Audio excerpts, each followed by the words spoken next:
एक इम्पॉर्टेंट चीज है और मैं ये मानता हूं कि इसको एक्सपोज करना चाहिए। मैं मंत्री होने के बाद मेरा बोलना शायद लोगों को लगेगा कि मैं क्यों बोल रहा हूं। ये जो डीपीआर बनाते हैं, इतने घटिया क्वालिटी के डीपीआर बनाते हैं और हमको भी कोई शर्म नहीं आती कि वही प्रोसेस से वही गलत डीपीआर हम स्वीकार करते हैं, ना उनके ऊपर कार्रवाई होती है। स्टेट गवर्नमेंट में भी यही होता है, सेंट्रल गवर्नमेंट में भी यही होता है और डीपीआर वालों को कभी जिम्मेदार पकड़ा नहीं जाता। मुझे तो कभी कभी ऐसा लगता है कि सबको मिलाकर इनके ऊपर ही एफआईआर डालनी चाहिए, क्योंकि जब लोगों के मन में इसके प्रति ये जो एक उनकी गलती कितने लोगों की जान जाती है, इसका कोई ना कोई विचार करेगा कि नहीं करेगा। मैं भुगत भुगी मेरा एक्सीडेंट हुआ था, मैं लीडर ऑफ ऑपरेशन था महाराष्ट्र में। तब एक पेड़ पे जा red light car, police protection, siren car, 10, 12, 15 कारों का कैनवा होते हुए मैं एक पेड़ के ऊपर गया। पूरी गाड़ी पेड़ के कारण ट्रक के अंदर घुस गई और वो टायर के कारण बच गया, नहीं तो पूरे कट जाते थे। मेरी पत्नी थी, बच्चे थे, सब एक्सीडेंट हुआ पड़ा। कारण क्या? तो पेड़ रास्ते में आता है, उसको तोड़ने के लिए कलेक्टर को परमिशन मांगकर 3 साल हुए पर परमिशन नहीं मिली। फिर ड्राइवर को कैटरेक्ट निकला। फिर मैंने जब जांच की मेरे पीडब्ल्यू डिपार्टमेंट में, तो 40% ड्राइवर कैटरेक्ट वाले निकले।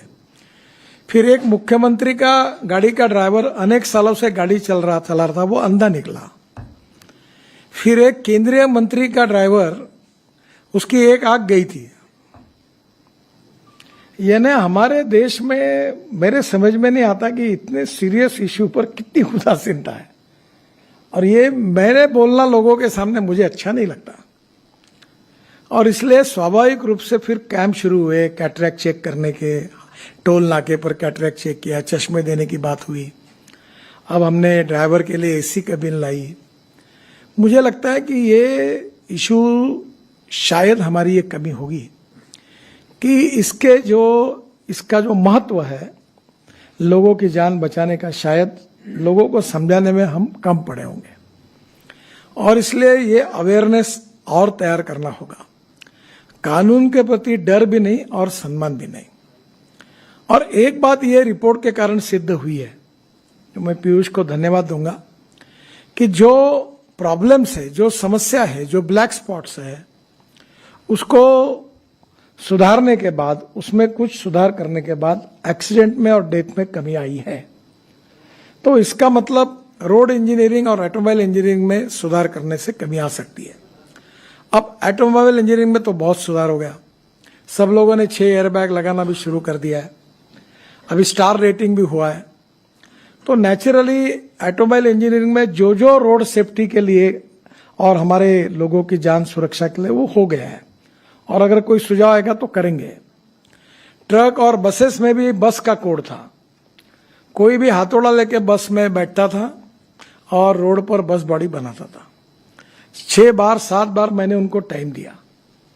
अभी हमारे यहाँ समृद्धि महामार्ग पर एक बस आई, जल गई, 50 लोग मर गए। उस दिन मैं इतना गुस्सा हो गया, मैंने बोला सेक्रेटरी जी को कि ये खत्म करो इसको। अब प्रॉब्लम यह है कि बसेस में जब अभी ये जो बड़े कंपनी ने बसेस बनाए, अभी मैंने एक स्लीपर कोच बस बेंगलोर में लॉन्च किया था। ये जो ग्लास दिखती है आपको बड़ी, इस प्रकार से वो पूरी ऐसी जो विंडो थी उसमें बड़ी ग्लास है और उसके बाजू में प्लास्टिक की हथौड़ा है।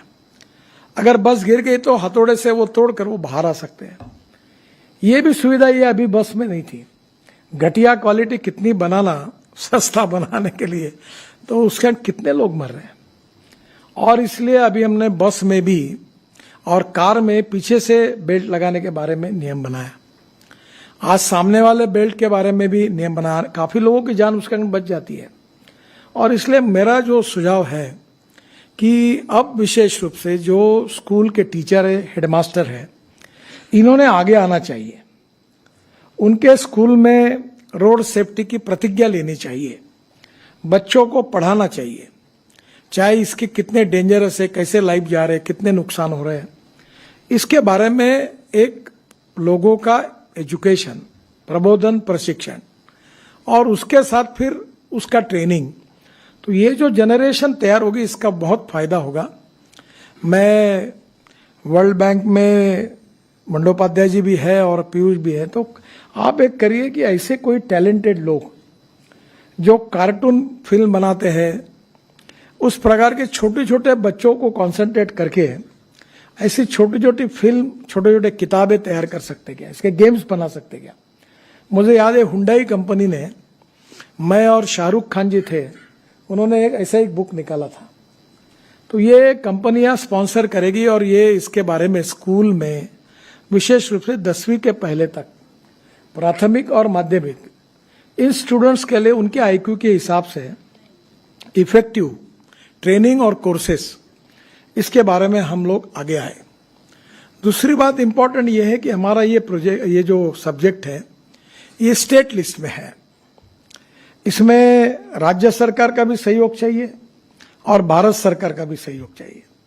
तो स्वाभाविक रूप से जो हमारा पुलिस डिपार्टमेंट है, जो ट्रांसपोर्ट डिपार्टमेंट है, ये इसके लिए सुमोटो कुछ इनिशिएटिव ले। अभी ड्राइविंग लाइसेंस के बारे में हमने काफी चिंता की, ई गवर्नेंस लाया, 16-17 सुझाव उसमें लाए, काफी बदलाव किया कि करप्शन को भी कम करें और विशेष रूप से रोड सेफ्टी के लिए भी सर्वोच्च प्राथमिकता दें। इसका इम्प्लीमेंटेशन स्टेट लेवल पर भी अगर अच्छी तरीके से होता है तो उसका भी फायदा होगा। ये केवल काम सरकारी स्तर पर नहीं होगा, विदाउट सपोर्ट फ्रॉम सोसाइटी ये नहीं हो पाएगा। और इसलिए NGOs, universities, social organisations, schools, colleges और इसके साथ अलग अलग प्रकार के जो इवन पॉलिटिकल पार्टी का भी सहयोग लिया जा सकता है। इसके जो प्रोग्राम्स होंगे वो भी करने में सरकार की तरफ से हम सहायता कर रहे हैं, पर मैं समाधानी नहीं हूं।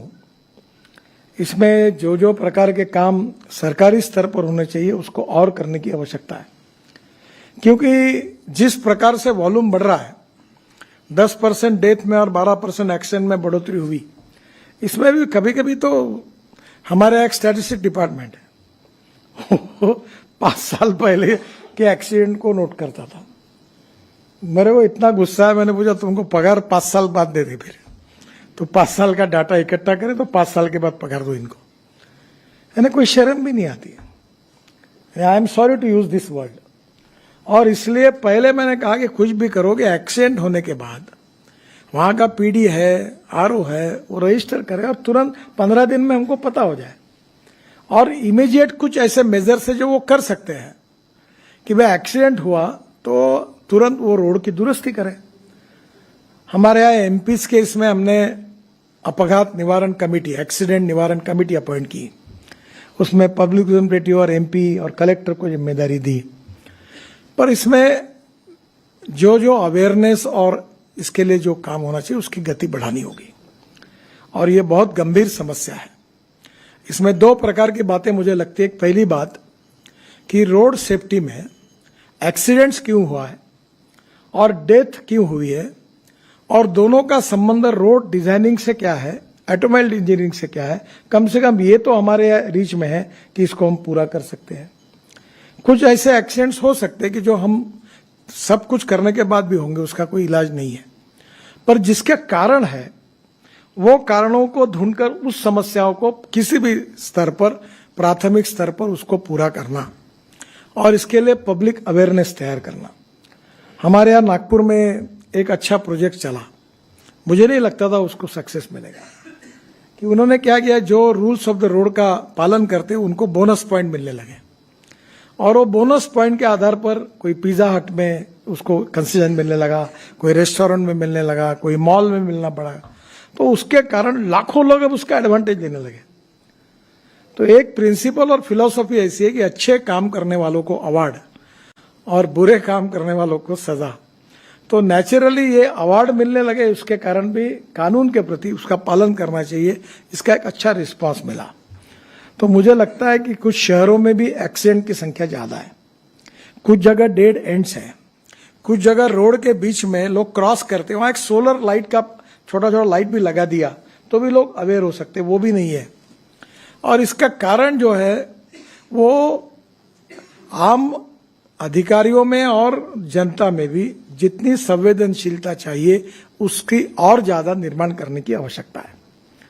और मुझे लगता है कि एक तरफ टेक्निकल रिपोर्ट पर भी काम करना, दूसरी तरफ लोगों को इसका महत्व पटाकर उनको ये कन्विंस करना कि इसमें आप भी कंट्रीब्यूट करें, जो सुनते नहीं उनके लिए कानून को इन्फोर्समेंट करके फाइन करना। और एक प्रकार से इस पूरे एक प्रकार की ऐसी बीमारी है और जो हमारे सोसाइटी में कितने बड़े प्रमाण पर लोगों की एक प्रकार से प्राण जा रहे हैं, तो ये बहुत ही सीरियस सब्जेक्ट है। पर मुझे इस बात का समाधान है, खुशी है